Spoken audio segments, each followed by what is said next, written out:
Here we are ready to start Germantown. It's, I guess, Wednesday. This is sort of the last pretty day of the week. I just don't feel up to, doing anything. I really had to force myself to get up here. Now, I got some stuff I need to get shopping, but yesterday was gaming day. Was a little disappointing. We played Damfrost, which I did not enjoy, and I knew I wouldn't after I played it solo a little bit. I played a whole game of it, but and then we did that because one guy only had had a stop around 8 p.m. and we started early, and gosh. And then everybody else, we're talking before 9. We split up. We didn't end up doing anything short afterwards or whatever. So I kind of fucked around all night and didn't sleep enough. Anyway, I really should dive into the game, right? It's automatically a fog turn, as indicated. It is the Colonials first as the first player. And it's their movement. Now, in fog, I have to roll a die for each unit at the beginning of movement with a limitation of half their movement die roll. I also have to kind of consider what my tactics are. Now, I'm not too bothered with what's going on here. Hills, let's take a look. Roads in the fog cost 1 movement point to enter. Okay. So all these units are about the same. So I'll roll a die for the first guy. And what do I say? Half that movement. I assume that's rounded up. So he gets to go 2. We'll send him there. The next one in line gets to go 2.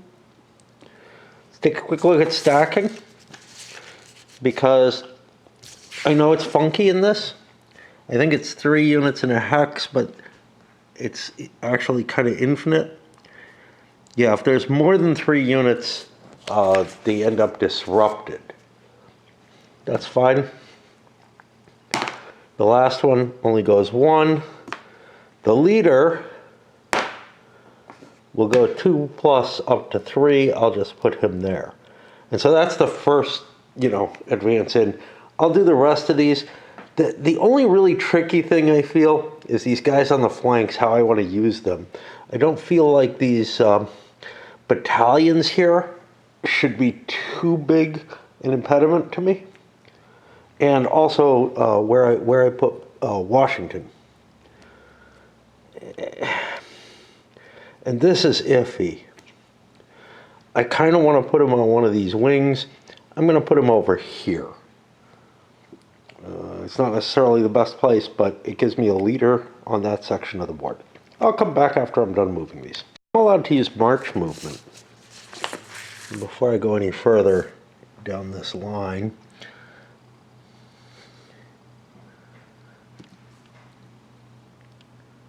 at least 2 hexes, it can double its movement allowance. That actually allows me to get everybody down here. And this, I can get to there. Okay. These guys only got a 1 movement, which would have only allowed them to go to here. So I've changed that. Anyway.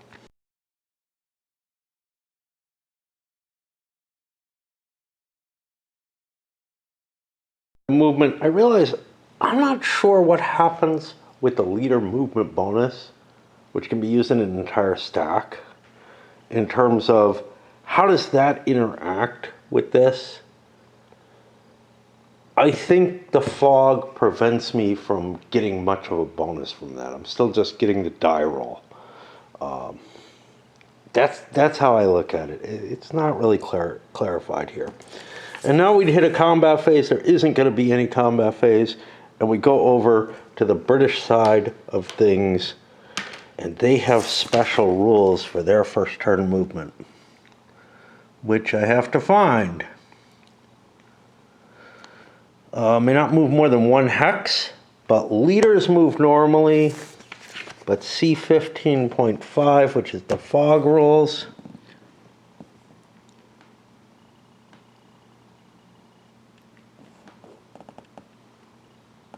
which is just going to impact the speed, right? Am I missing something here?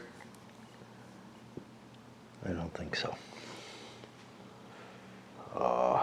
Except streams count as brooks. It's all very complicated, but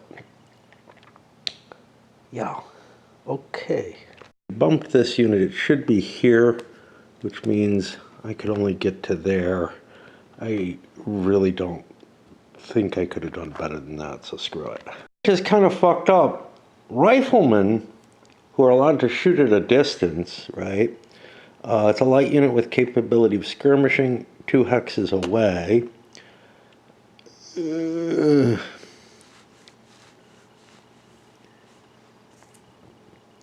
I don't think that I can skirmish on defense, but I think I'm allowed to skirmish even though there's fog. I don't see anything on the fog list that prevents that. This affects combat factor. That has nothing to do with skirmishing. I think these guys kind of want to stay there, although I might want to go to the woods. So we look up the woods. Now the woods turn into dense woods while the fog is present. Next turn, the fog is guaranteed present as well. Deep woods.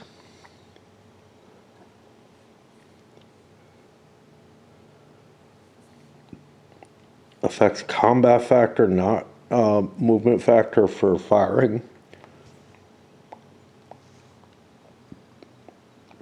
I might just want to move into that woods hex, even though it's adjacent to the enemy, and skirmish and use skirmisher capability. And I might be able to drive them back with it. That doesn't seem like a bad idea. Now, given that I'm saying round the die rolls up, I'm going to be able to move that 1 hex, I guess, no matter what. No, not necessarily, because there's a movement factor to the woods, isn't there? Must stop after entering. Light woods is 1 movement point to enter. I'm looking, I don't see anything that costs extra movement points. Okay. So we will be able to get, oh wait, what about streams? +1 for streams. So I would need 2 movement points to get into that space. But brooks, yeah, this is so fucking annoying. Okay, brooks this is a brook. It counts as a stream now. So streams are bigger than brooks. That's fair. I got enough movement to move forward. I don't know what to do with these guys. I kind of want to advance further. Those guys, I don't mind where they are. Buildings add to the combat factor, which is not bad, but I may want to move forward again and skirmish, just to drive the Americans back. Sucks. I'm used to sort of the traditional combat results table, which doesn't spell everything out with like a tiny little, couple of sentences, whatever. It looks like a paragraph to me because of the way it's formatted of text. I'm used to them being set up in a way that tell you the defensive bonus and this, that, and the other.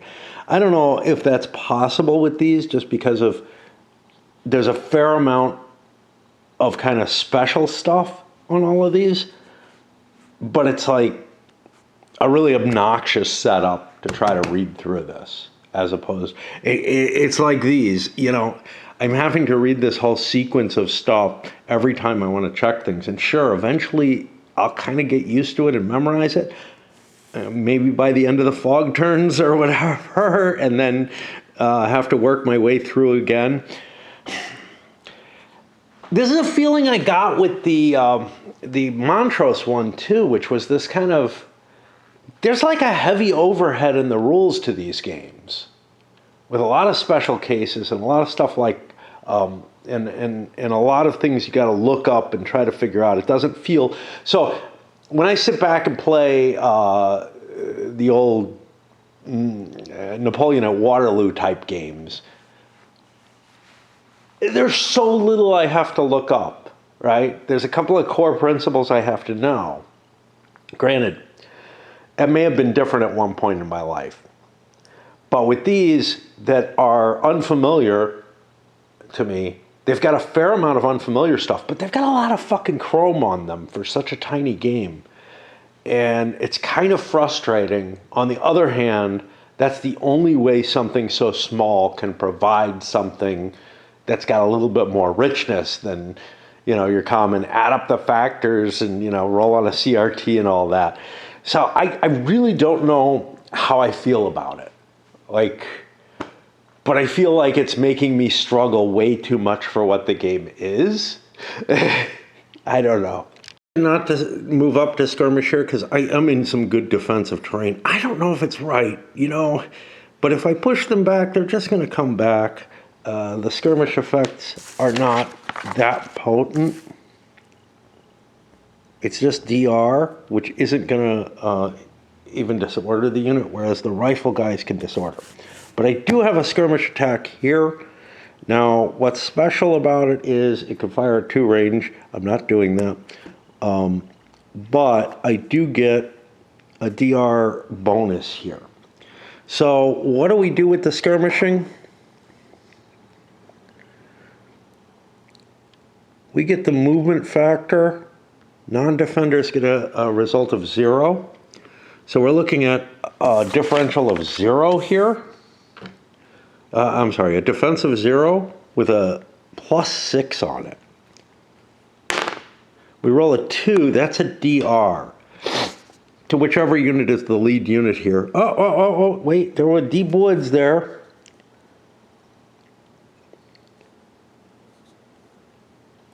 I don't think, yes, he doesn't matter. I don't think line of sight matters for skirmishers, which feels, again, absolutely wrong. Is it?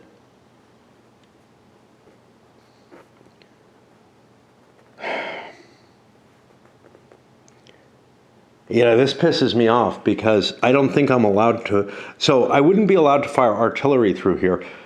The skirmishers are able to fire, but they'd be able to fire from here through those woods. That's bullshit. I can kind of believe that they can do this, so I'll allow that. But I feel like the rules themselves have problems with them. It's all in the specific rules, the stuff that there was no developer for.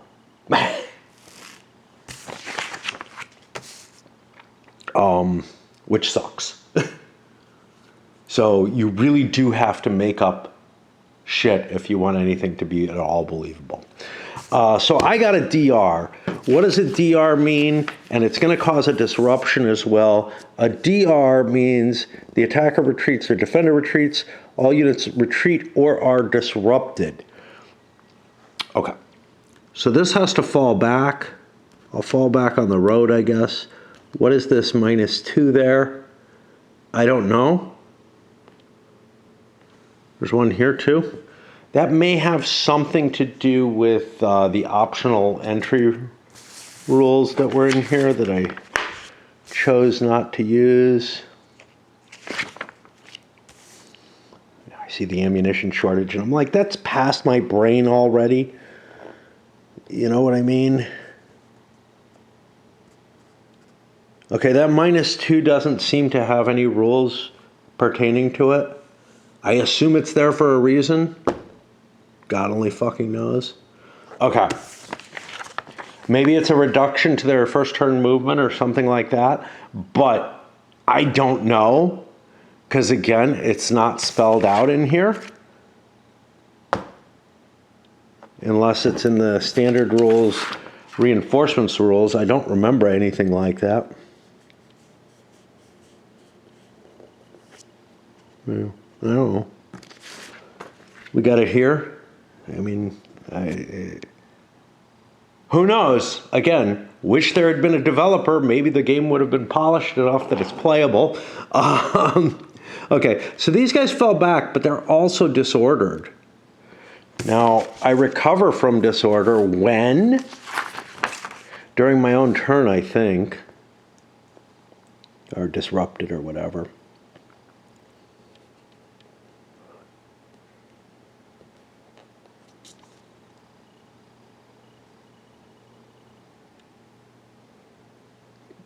at the end of its own movement phases.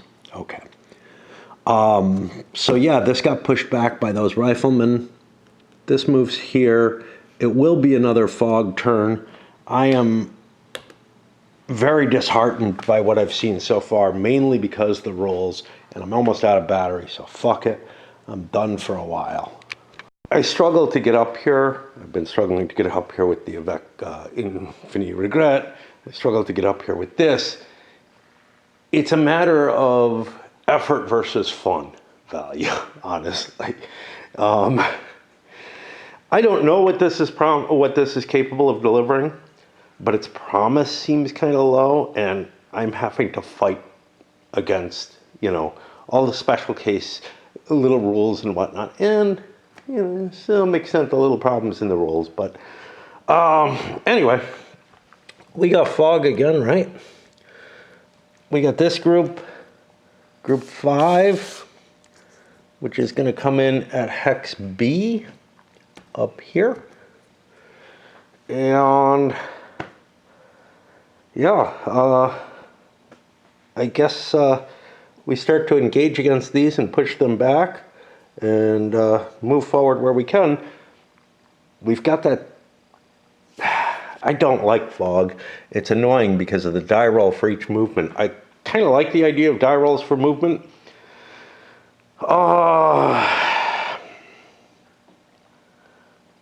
At least in theory. But when it comes to the actuality of it, it can be difficult. It can be difficult. There aren't even a lot of pieces in this. Part of what it is this, I have to translate. This is where there's a complexity that's added in that's not obvious. I have to translate any terrain by looking in the fog effects and in the terrain chart. And the terrain chart has to, it might be modified by the fog effects and all that. Most of the Continental units, however, and militia, these guys are kind of problematic. They're under the fog effect. Roll a die for each unit or leader at the beginning of movement and have it. And that'll be a limit to its movement allowance. But it also has the disruption effect, which means I roll a die to determine its movement allowance.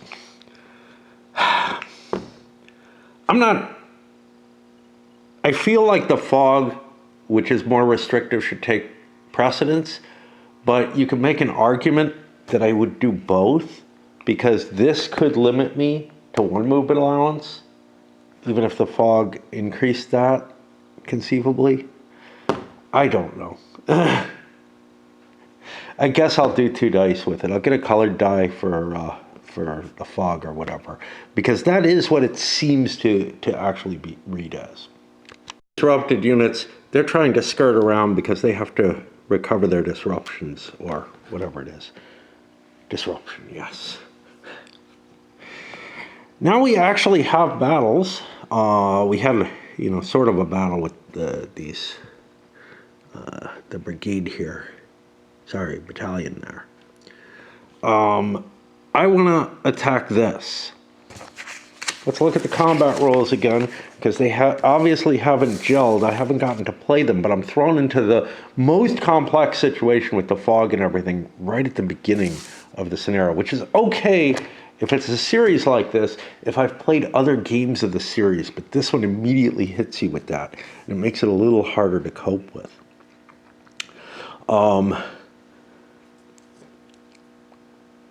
I will attack with whatever I have. Calculate the differential. Okay. So I'm attacking into a hill. Do hills have anything special? Again, I have to do this. +2 to the combat factor on any unit on a hill or attacking or defending unless one opponent is also on a hill. So this has a combat value of 5. Just making sure. Normally, it does not affect combat value. And, geez, the glare. There's not a lot. This isn't really shiny paper, but my bright lights are hitting me. Well, two differentiated dice. I'm not going to do that. I think I can throw everybody in, right? I'm not positive. One of the units is the lead unit. Is it under stacking here?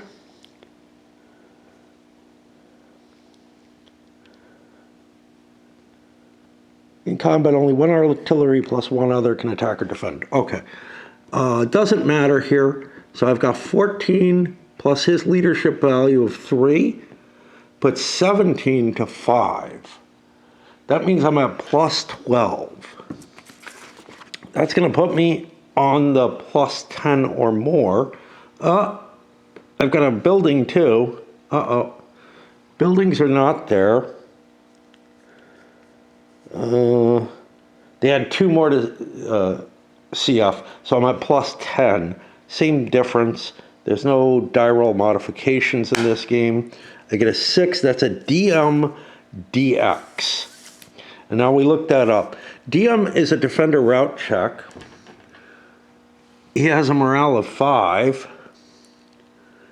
I don't think anything that I hit affected morale. You would kind of think fog would just like reduce morale across the board.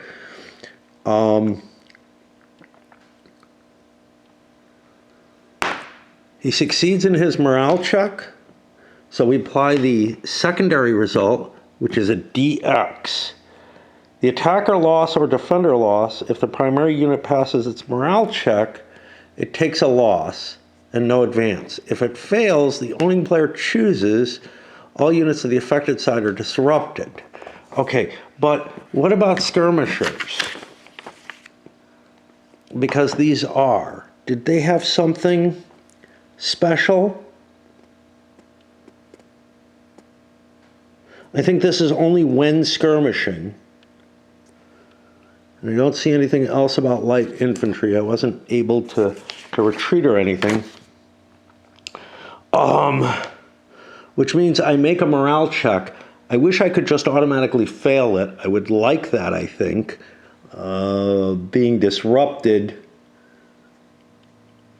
If it fails the check, or if the owning player chooses, all units of the affected side are disrupted and retreat.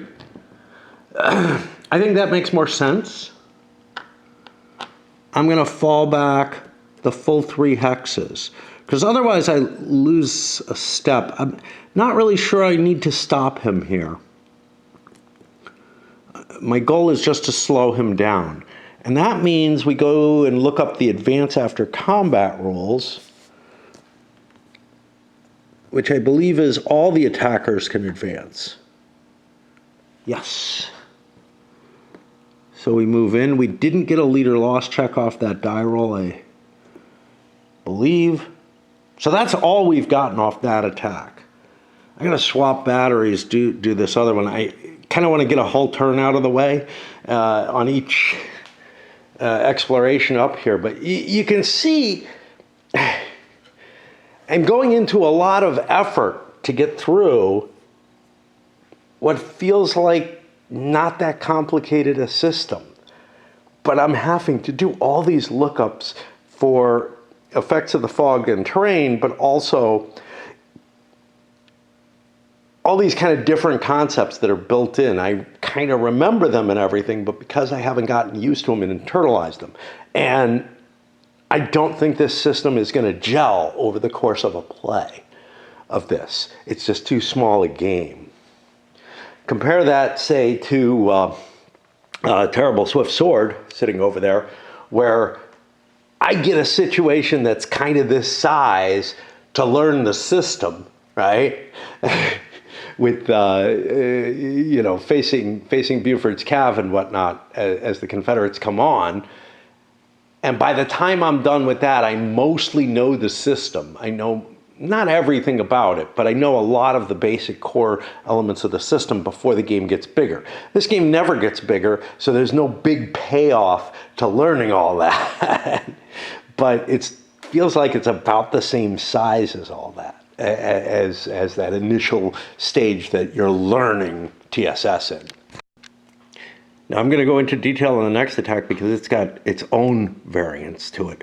I also have the problem that like one of my chatbot platforms has like made a major upgrade that I've been waiting for, like hoping that they would do for years, but well, for at least a year, however long I've been on it. I think it's been years, to be honest. And yeah, I'm kind of excited about it. It's something I really, really wanted, and now it's finally there, and I know it's going to suck me in once it does in many different ways. Okay, so here I launched an attack. Now, I can't attack with both these units, although I think they're both involved. So I have a 14-17. This is going to have a 3. It gets 2 from the town, so it's 17-5, but we also have what I believe is a brook. And a brook is a stream normally, but I think a brook goes up to a stream.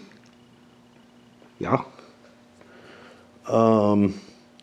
Which means CFs are halved attacking into or out of. So what did I say? I had 14-17.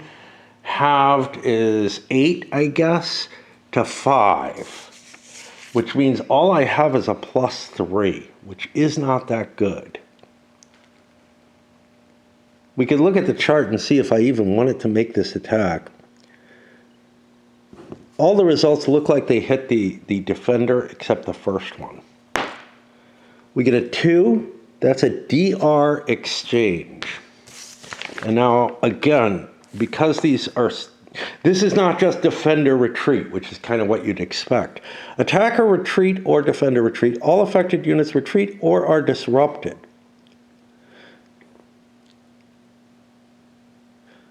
So I could take the hit or I could retreat. If the defender retreats, the attacker may advance.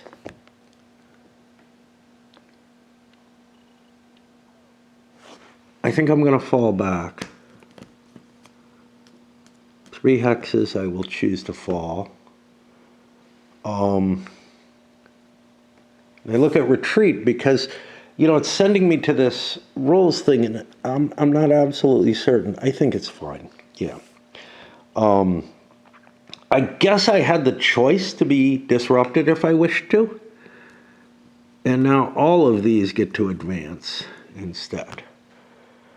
And that's the end of combat, which I think means the end of that player phase. So now, whoops, we do not flip this. This isn't Montrose. That's serving a different purpose. Now I look for the British arrival. Which is the Queen's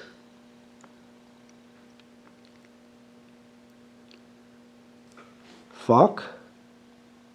It says C5. Yeah, I think that means this comes in on hex C. No, that's the charge value. Where does this fucker come in? Why did I figure out where he shows up? You got British setup and reinforcements. Doesn't tell me where the reinforcements are. I don't know where I got that from.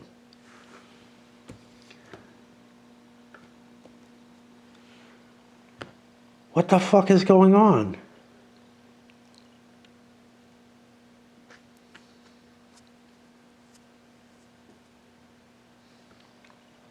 Wow.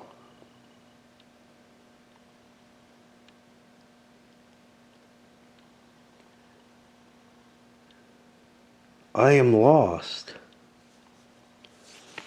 Like, how did I know that those showed up where they do? I'm going to have to look. I mean, there's not a lot here, and I'm not seeing anything. Oh, yeah, this is a weird notation. It gives me what looks like a hex number, but then at hex E. So that's what confused me. Now, I'm no longer under the first turn maneuver restrictions, but I am still under fog. And is this a decent location? I might want to drop back to Chew House for various reasons, because I can take whatever the hell the rules on Chew House are. That's for a battalion. These are brigades, so that's a battalion. Okay. We have a Chew House garrison. At the end of its movement and not an EOZ may convert into a battalion. The real question is, do I want to fall back to there right now or use the hill, which gives me a limited advantage? And here, I probably want to advance since he's kind of healthy, except he's in shitty terrain, so I kind of don't. I don't know. I don't know. Oh, and I can shoot these guys through the woods according to the way the rules are written. Fuck. God, I hate the way this game works. Like, that I'm just not willing to accept. Oh, I haven't moved my leaders yet. I largely did my movement from the rear first. The Queen's Ranger is the last of those. But I got to move some of these leaders as well. I don't know how. May not be assisted by a leader. Great. I'm in favor of that. I am going to skirmish here. I got to figure out where my leaders want to go. But yeah. Is not affected by the attack factors at all, which are the thing that's modified by the fog. So I've got a 6-0. I've got a +6 against this unit with the rifleman. Now the DR will disrupt if it happens. And keep flipping things. We get a DR, which means we got to look it up because, again, these combat results, they are written here. All units either disrupt or retreat 1 to 3 hexes. Okay.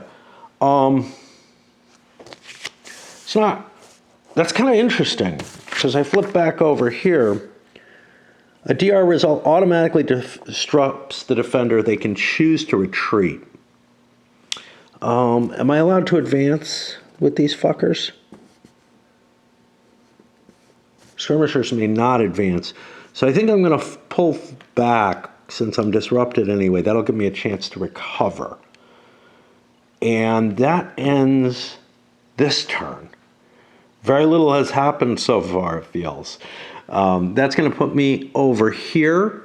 Now this is a much less likely, so the first 2 turns have been guaranteed fog. This is going to be a 50-50 fog turn. And obviously the fog, once it lifts, then stays away until, I think here, when it comes back in into play. Yeah. But we're going to stop there because, again, this is really like swamping me. And I feel frustrated playing it, right? Now, if I was playing this opposed, I would sit back and relax while my opponent went, and that would give me enough of a break. But I don't have that kind of opportunity when I'm playing alone. I used to picture the battlefield more and fantasize about it in my drumming way. But that seems to have left me. This was interesting. The number of plays that I've had this year, and some of this is because I've been playing, games with another group or whatever, has gone up significantly from the last few years. I'm also squeezing some littler things back in and whatnot, but I think I kind of did that before.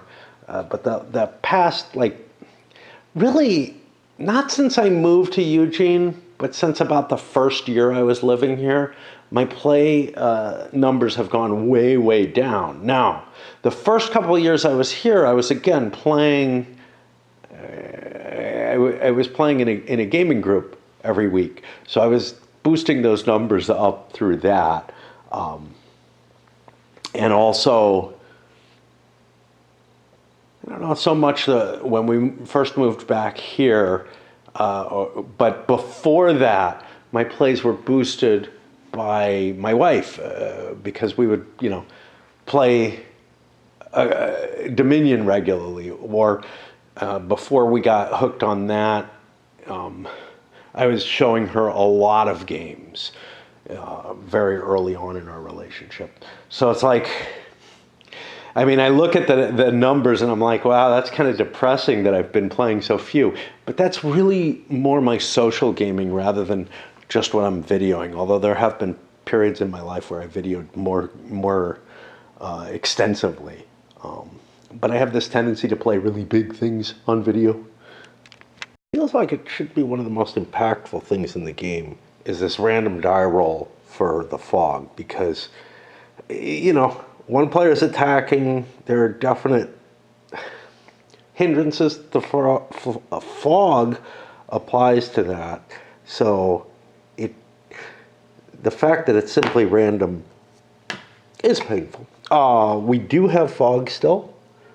These are all pro-British units. I know how to find them now. And yeah, I mean, if I have a D unit there, I've got to kind of fiddle it around. These guys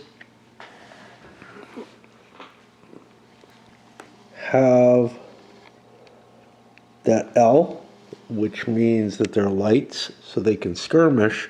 That might give me certain advantages towards pushing units back, because remember, that's my victory condition, right?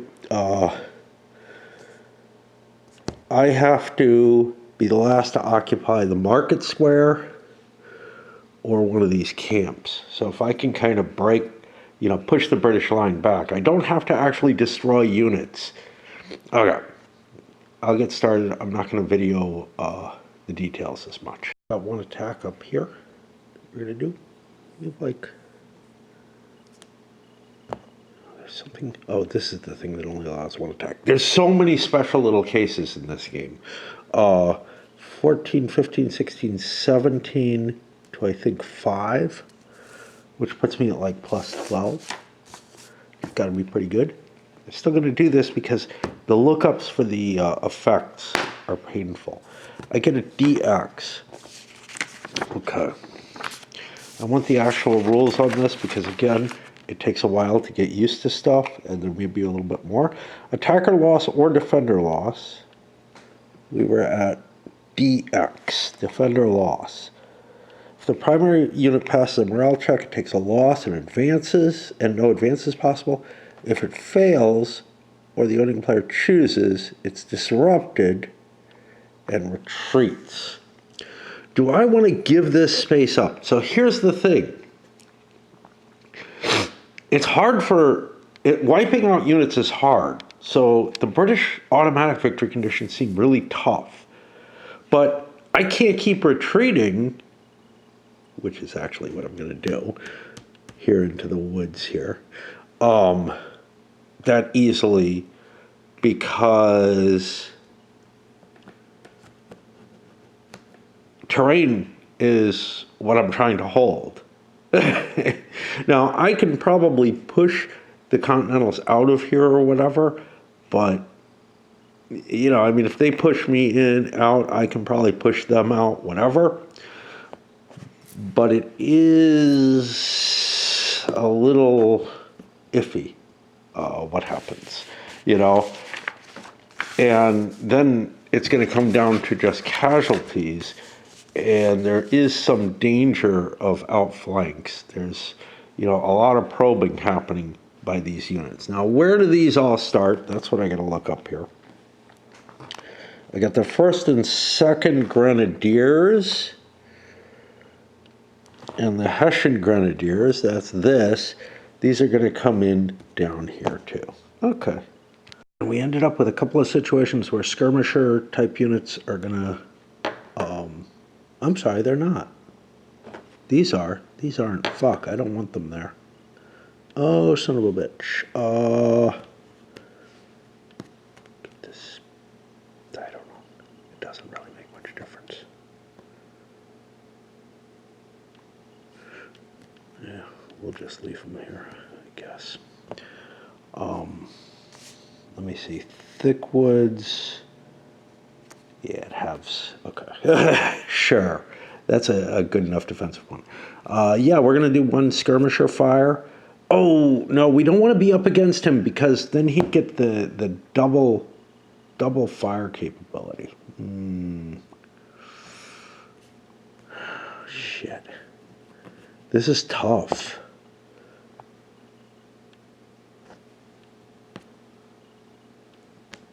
In a position like this. I don't want to give him that counterattack capability, which would counteract the having for the deep woods or whatever. So yeah, all we got is this rifle unit here, which is shooting at +6, but with the rifle effects. And we get a 6, which is a DMDX. Now, we have to look up the special rules for the fucking rifles.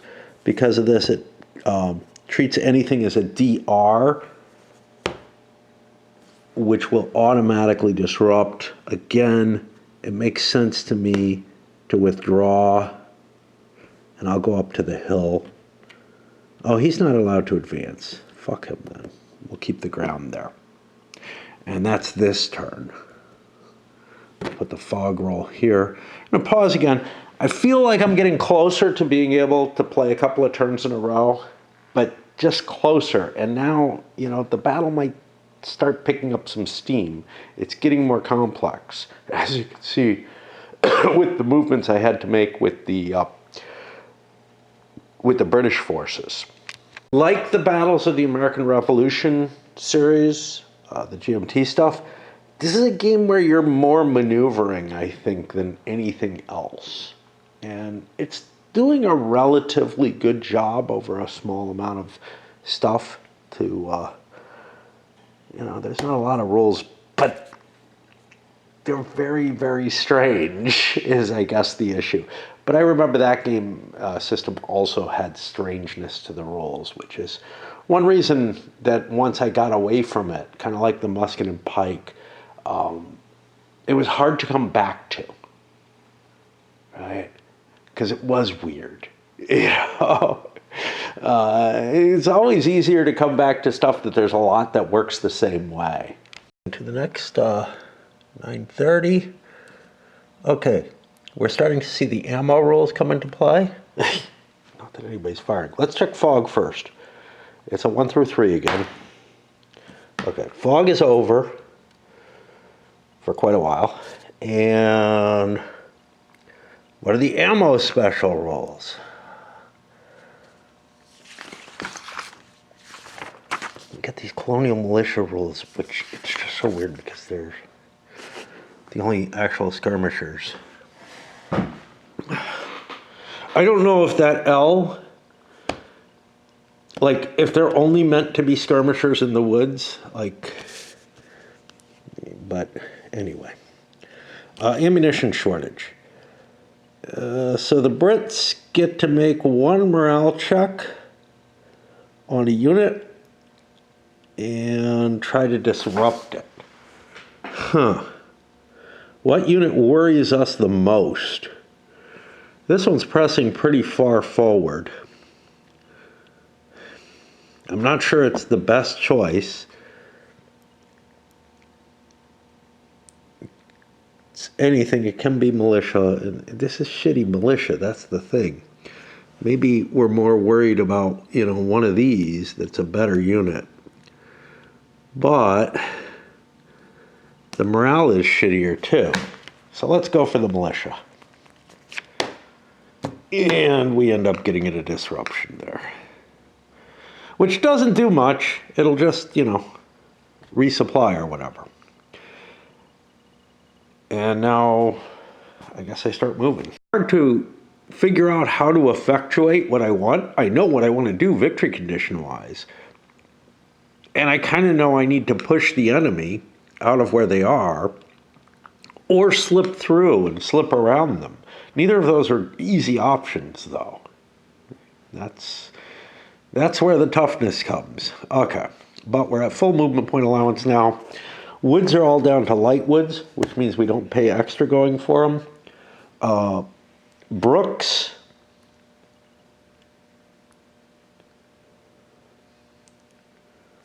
A brook only turns into a stream for movement, so we can ignore the brooks. And we got to pay attention. The stream, there aren't a lot of streams. They're down these heavier pieces. So we can largely ignore the brooks. The hill doesn't do much, so a lot of the defensive features in the fog have faded away. Continue to play, looking at the base rolls. Okay. Disruption recovery is automatic if you're eligible for march movement during the phase. Now we take a look at eligibility. I've done it right as far as I read it. The unit starts and remains at least 2 hexes away from an enemy unit during its move. Its MA is doubled. That's the eligibility for march movement. You are not allowed to try to recover if you're in an enemy zone of control, which for the most part apply everywhere. Heavy woods don't provide one, but in almost any case where you can where you're eligible to try to recover from disruption, at least when there's not fog, you are automatically going to recover, which I don't know, doesn't really, like, these rules don't feel like they,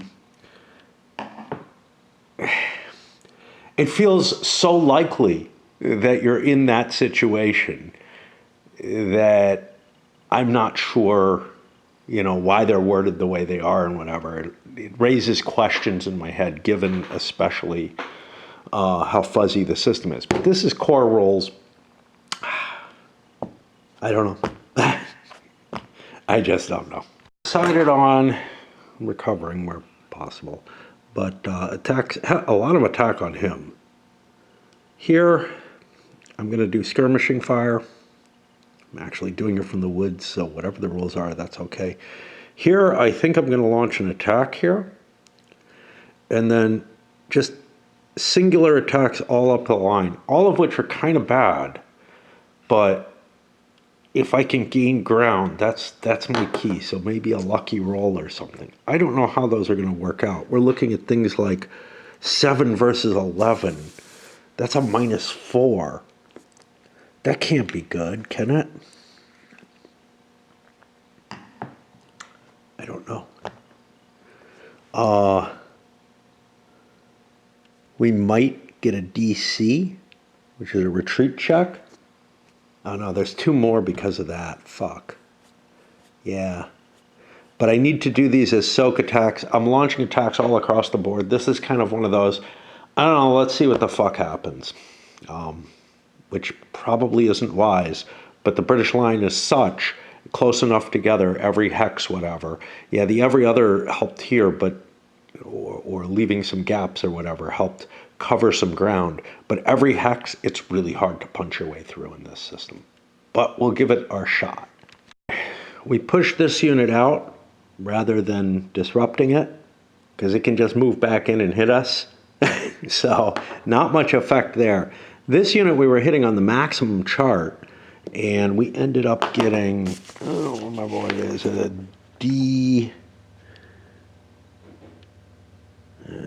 DX result. Now, a DX means that this unit can take a step loss, it succeeded in its morale check, or retreat. If it retreats, it's an unsafe line of retreat, which means that wherever it retreats to, it would then route after that.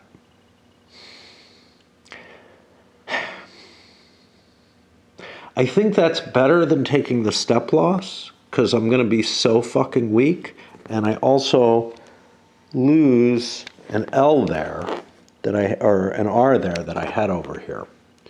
So these guys are useful for this. I can retreat him 1, but then after he routes, he has to retreat another full 3 hexes and disrupt,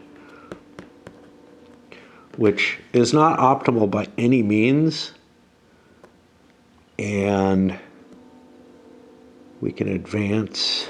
I don't see any harm in this. I actually don't see any harm in all of it, except that there's some protection to keeping units near each other. Anyway, I wanted to show what's happening there. This is still the American turn. Yeah, these are taking a lot of effort. There's a lot of thinking and a lot of work to playing this, which could be good or could be bad. It's not a trivial little game, okay?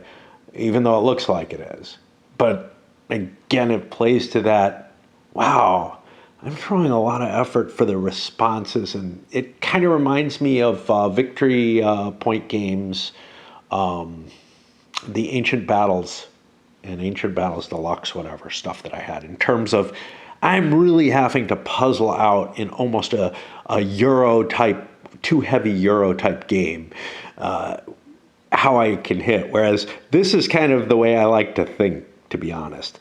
Let's come back over to this side, because I think I'll get more, this looks more promising in some ways. So here I get to throw the artillery in. Now I could have left the artillery behind for more firepower, but I wanted to keep it with Washington for the movement. So we're looking at, I could just try to push him with the skirmishers, but we're looking at 8-12 to a defense of 5, which is a +7. I guess if I'm going to calculate it all out, I might as well roll on here. Gets me a 3, that's a DX. So again, he could take a loss or he could fall back. But if he falls back, it is a safe retreat. He's, I guess, not going to get an automatic morale check, because somewhere, of course, it's not under the normal morale checks, I believe. Fuck. I don't know where to find that.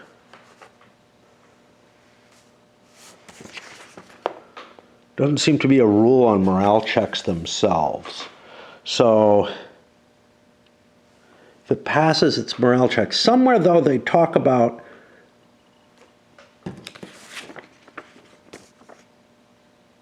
morale checks always failing on a 6 and always succeeding on a 1. I know I've said that, but it has to do with something specific.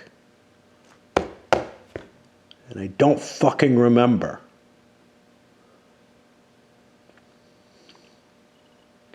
Don't remember where those modifiers were anymore.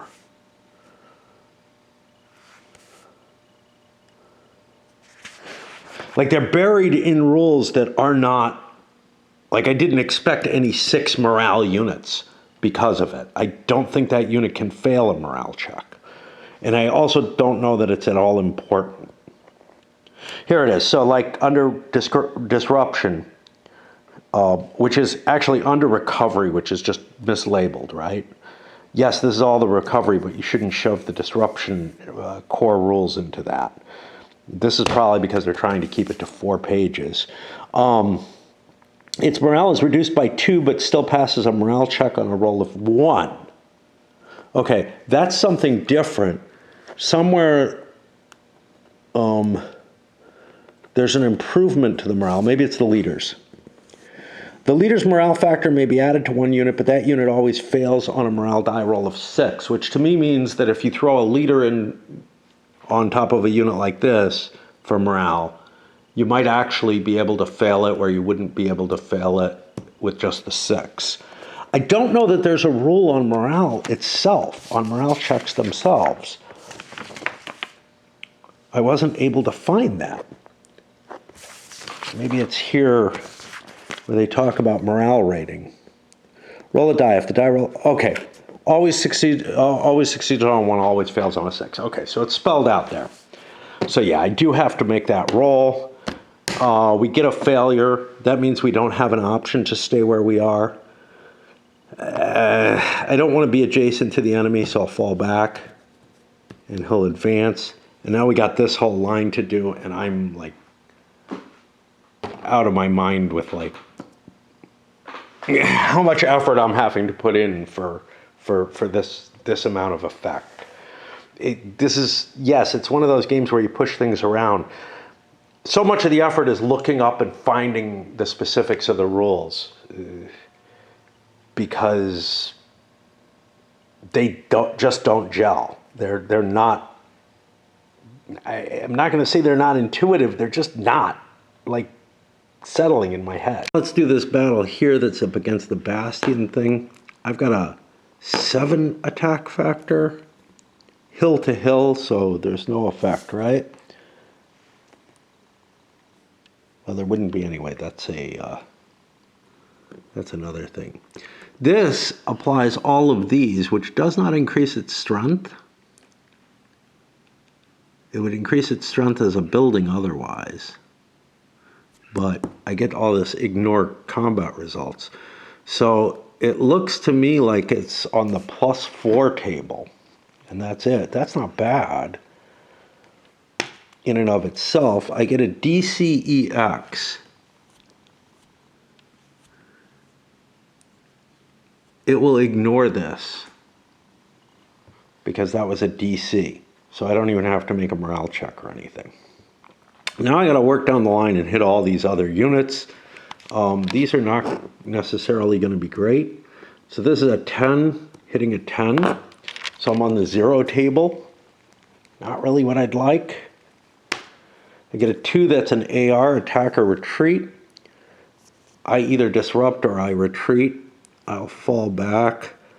Do I want to stay on the hill? I don't know. Doesn't really do much, but it keeps me close to combat. Well, can the defender advance? Because that may affect my decision.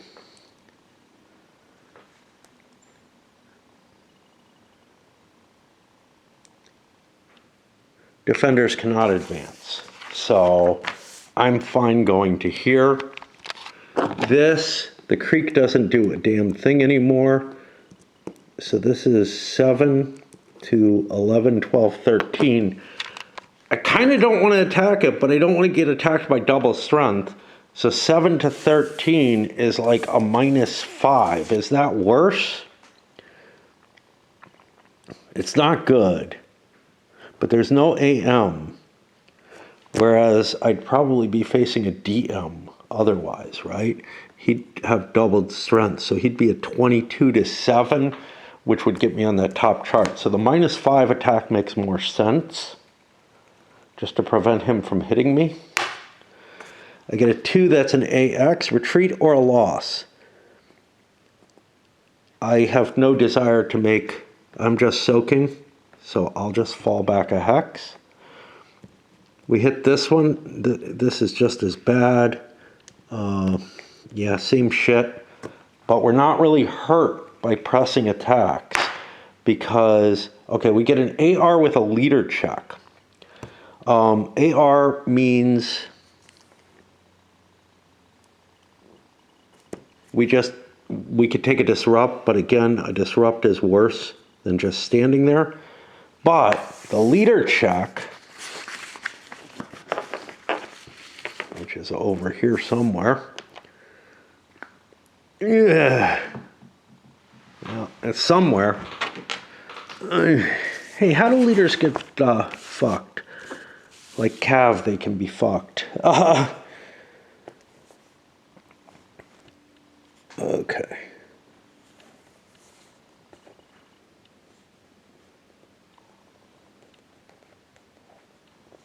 If it gets a leader, it rolls on a 5 or 6, it's killed and removed from the game. Okay, we knocked out that leader. So that's a worthwhile thing. That's not coming back. Now, there's another way they can become ineffective as well, if I recall correctly.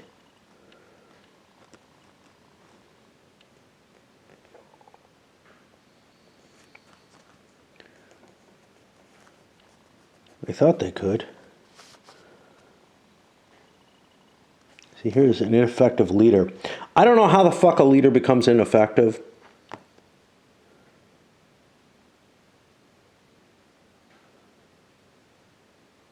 Here we go. They become ineffective after a retreat. Okay. But that leader's dead instead. And he's going to go over on the British side of the table, so, you know, if he was recuperable or whatever. And now we have the final attack over here, which is a 10 versus a 3. That's a +7 against those skirmishers. Not skirmishers. And we roll a 5. That's a DM, which is somewhere. Takes a route check.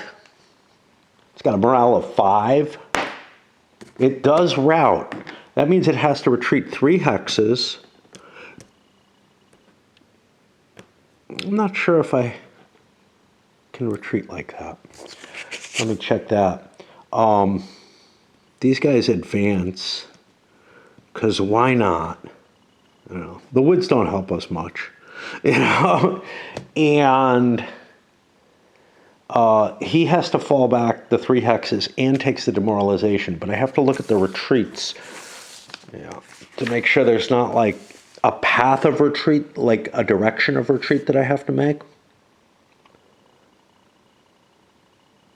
Doesn't look like it. Doesn't look like there's a direction of retreat. So I'm okay falling back on my camp, which is what I want to do. All right, that's the end of the combat. That's going to put the command on the Brits, and I am absolutely not capable of doing them right away. The American turn was far too intense. Here I was thinking it would pick up in speed, but now they're attacking. And yes, I'm zooming in real hard in this, but I don't know what else to do. Funny, I mean, I picked this game out because I thought, and I kind of felt it with the Montrose more than this one, that, hey, look, you know, I need a break from something that's kind of hurting me too much in terms of taking too much thinking effort to operate in. This is blowing away the amount of thought I have to put in for the Avec Infini Regret, which again, you know, that can be a positive, that can be a negative. But it's a similar kind of thing where it's looking up rules and just trying to get familiar with the differences in the system. Once upon a time, I think I would have liked this more. Onto those. Let's get to the Brits and see what we want to do. I have a very easy decision here. Just push and smash that. Smash that. Smash it.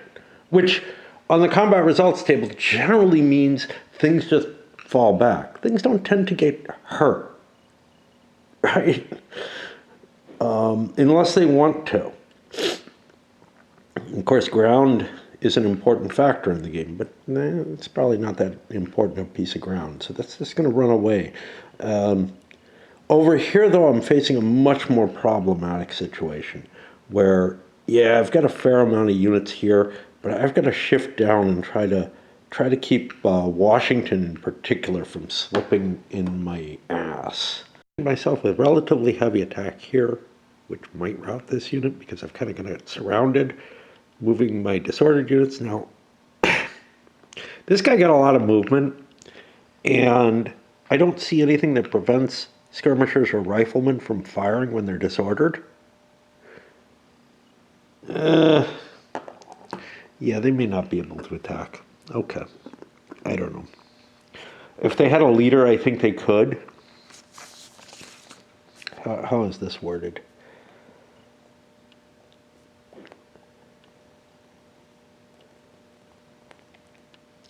It's halved when attacking. It is halved.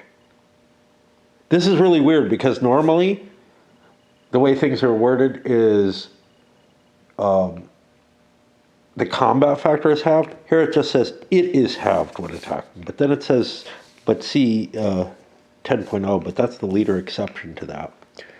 I don't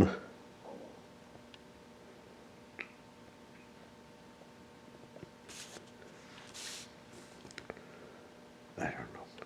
Now I'm looking for that effect.